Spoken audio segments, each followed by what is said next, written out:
Hi everybody, I'm Lakidra. I work in technical support for MrSteam, and today we're going to talk about installing the AudioSteam3 system.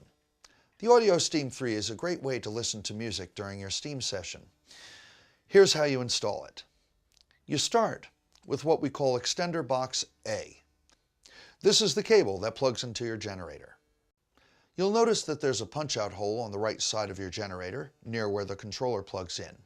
Make sure that hole is punched out, thread the cable through the punch hole like this, and then look for this particular white connector near the corner of the PC board inside the generator.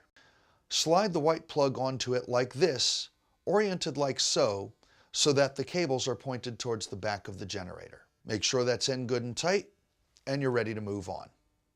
Now here we see Extender Box B. Extender Box B and Extender Box A are connected to each other by this, a 30-foot cable. You plug the cable into Extender Box B, and you plug the other end of the cable into Extender Box A, like so. Now you will have noticed that Extender Box B was attached to your AudioSteam when you received it. Leave that attachment, mount them together. Now you'll notice these multicolored wires hanging down from your AudioSteam. These are your speaker wires. Refer to your color chart in your installation manual to determine which wire goes to which speaker or subwoofer that you will be using. Now if you have an auxiliary sound system that you wish to plug into your AudioSteam3, here's how you do it. You get yourself a screwdriver and undo these two screws.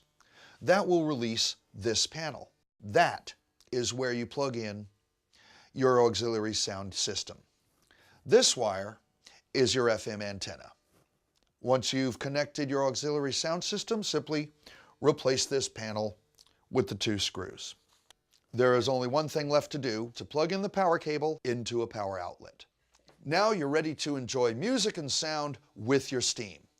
This is Lakidra. Thanks for watching.